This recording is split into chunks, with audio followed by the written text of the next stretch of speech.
بسم اللہ الرحمن الرحیم۔ السلام علیکم، میری آپ سبھی سے التجا ہے کہ ایک مرتبہ درود ابراہیمی پڑھ لیجیے گا۔ بسم اللہ الرحمن الرحیم۔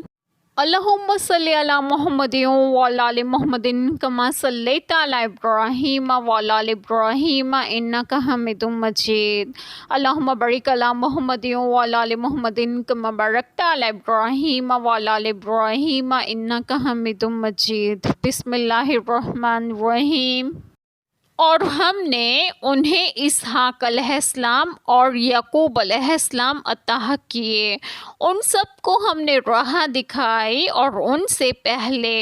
نوح علیہ السلام کو راہ دکھائی، اور اس کی اولاد میں سے داؤد علیہ السلام اور سلیمان علیہ السلام اور ایوب علیہ السلام اور یوسف علیہ السلام اور موسیٰ علیہ السلام اور ہارون علیہ السلام کو، اور ہم ایسا ہی بدلہ دیتے ہیں نیکوکاروں کو۔ بسم اللہ الرحمن الرحیم۔ آج جو بات میں آپ لوگوں سے ڈسکس کروں گی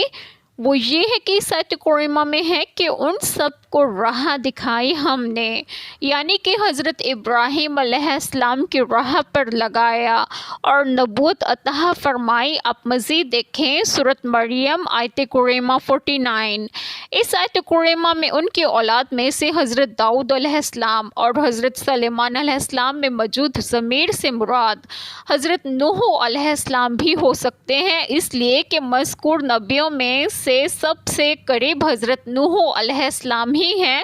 امام ابن جریر رضی اللہ عنہما نے اسی کو اختیار کیا ہے کہ یہ ضمیر حضرت ابراہیم علیہ السلام کی طرف بھی لوٹ سکتی ہے، اور کلام کے سیاق کے پیش نظر اس کو ترجیح بھی دی جا سکتی ہے، مگر اس کے تحت مذکور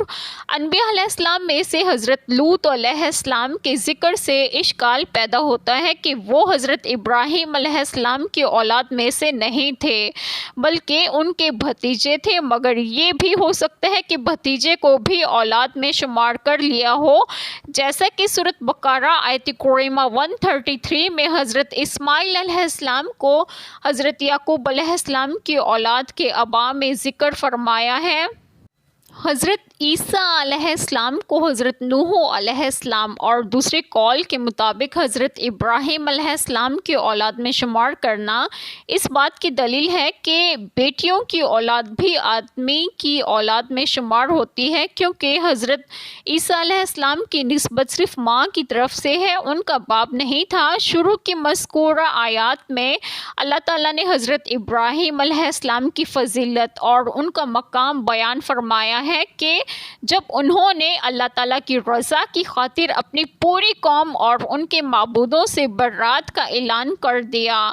تو اللہ تعالیٰ نے انہیں اور ان کی بیوی سارہ کو بطور جزائے خیر بڑھاپے میں حضرت اسحاق علیہ السلام کی بشارت دی، تو سیدہ سارہ نے اس سے تعجب کیا اور فرمایا، ترجمہ، اس نے کہا، ہائے میری بربادی!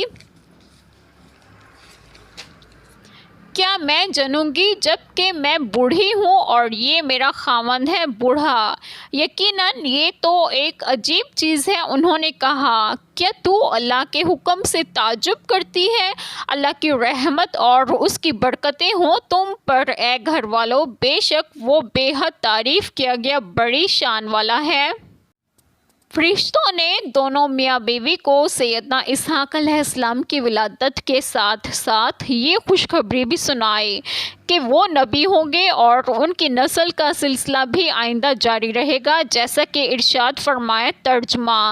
تو ہم نے اسے اسحاق علیہ السلام کی اور اسحاق علیہ السلام کے بعد یعقوب علیہ السلام کی خوشخبری دی، اور ان سے پہلے حضرت نوح علیہ السلام کو راہ دکھائی۔ اس میں حضرت نوح علیہ السلام اور حضرت ابراہیم علیہ السلام دونوں کو عظیم خصوصیات حاصل ہیں۔ حضرت نوح علیہ السلام کو تو یہ خصوصیت حاصل ہے کہ جب اللہ تعالیٰ نے تمام اہل زمین کو غرق کر دیا سوائے ان لوگوں کے جو آپ علیہ السلام پر ایمان لائے تھے، اور یہ وہی لوگ تھے جو آپ علیہ السلام کے ساتھ کشتی میں سوار تھے، تو اللہ تعالیٰ نے آپ علیہ السلام کی اولاد کو باقی رکھا۔ اب سب لوگ آپ علیہ السلام کی ہی اولاد ہیں، اور حضرت ابراہیم علیہ السلام کو یہ خصوصیت حاصل ہے کہ آپ علیہ السلام کے بعد تشریف لانے والے تمام انبیاء کرام آپ علیہ السلام ہی کی اولاد ہیں، جیسا کہ ارشاد فرمایا ترجمہ۔ اور بلا شبہ یقیناً ہم نے نوح علیہ السلام اور ابراہیم علیہ السلام کو بھیجا اور ان دونوں کی اولاد میں نبوت اور کتاب رکھی، اور فرمایا ترجمہ، یہی لوگ ہیں جن پر اللہ نے انعام کیا نبیوں میں سے آدم علیہ السلام کی اولاد سے، اور ان لوگوں میں سے جنہیں ہم نے نوح علیہ السلام کے ساتھ سوار کیا، اور ابراہیم علیہ السلام اور اسرائیل علیہ السلام کی اولاد سے، اور ان لوگوں سے جنہیں ہم نے ہدایت دی اور ہم نے چن لیا جب ان پر رحمان کی آیات پڑھی جاتی تھیں وہ سجدہ کرتے اور روتے ہوئے گر جاتے تھے۔ ایک چھوٹی سی دعا جو میں کروں گی کہ اللہ تعالی ہم سب کے تمام گناہوں کو معاف فرمائے اور ہمیں صراط مستقیم کی راہ پر گامزن کرے، اور آپ سب کی تمام جائز دعائیں قبول فرمائے، اور جو لوگ بے اولاد ہیں انہیں ایک اور صالحین اولاد عطا فرمائے، اور جو لوگ بیمار ہیں انہیں بھی صحت و تندرستگی عطا فرمائے، اور آپ سب کو آپ کے گھروں میں خوش و خرم رکھے اور صحت و تندرستگی بھی دے، آمین، جزاک اللہ خیر۔